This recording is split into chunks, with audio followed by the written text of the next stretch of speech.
स्वागत आहे आपलं मंदिर यात्रा विथ निकुराज या चॅनलवरती।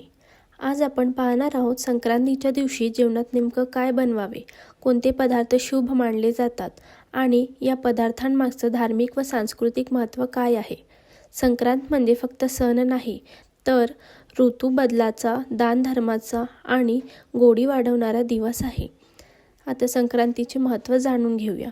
मकर संक्रांतीला सूर्य मकर राशीत प्रवेश करतो। हा दिवस उत्तरायणाची सुरुवात मानला जातो। याच दिवशी थंडी कमी होऊ लागते, शरीराला उष्णता देणारे पदार्थ खाल्ले जातात, गोड बोलण्याचा संकल्प केला जातो। म्हणून संक्रांतीच्या जेवणात तीळ, गूळ, बाजरी, भाजीपाला आणि तुपाचा वापर खूप महत्त्वाचा आहे। संक्रांतीला सर्वात आधी नाव येतं ते बाजरीच्या भाकरीचं। बाजरी हे शरीरात उष्णता देते, थंडीपासून संरक्षण करते, पचन सुधारते। तसेच याचा धार्मिक अर्थ आहे। बाजरीची भाकरी म्हणजे साधेपणा आणि पृथ्वीशी नातं। भोगीची भाजी। संक्रांतीच्या आदल्या दिवशी भोगी साजरी केली जाते। भोगीच्या भाजीमध्ये असतात वांगी, गाजर, वाटाणा, डाळ, भाजीपाला। ही भाजी दर्शवते निसर्गाने दिलेले भरभरून अन्न। तिळगुळाचे लाडू। संक्रांत आणि तिळगुळ हे एकमेकांशिवाय अपूर्ण। तिळगुळ घ्या, गोड गोड बोला हा संदेश फक्त बोलण्यासाठीच नाही, तर आयुष्य जगण्यासाठी आहे। याचं धार्मिक महत्त्व आहे। तीळ पाप नष्ट करतात आणि गूळ हे सकारात्मक ऊर्जा वाढवते। तसेच पुरणपोळी। संक्रांतीच्या दिवशी अनेक घरांत पुरणपोळी केली जाते। ते गोडीचे प्रतीक, कुटुंबातील आनंदाचे चिन्ह, देवाला नैवेद्य म्हणून प्रिय।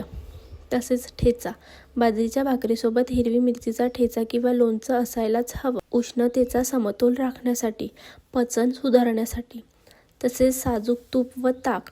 तूप ही शक्ती वाढवते, ताक हे पचन सुधारते। संक्रांतीचं जेवण तुपाशिवाय अपूर्ण मानलं जाते।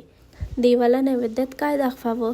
संक्रांतीच्या दिवशी देवाला दाखवायचा नैवेद्य हे तिळगुळ, बाजरीची भाकरी, भाजी, पुरणपोळी, गुळ भात।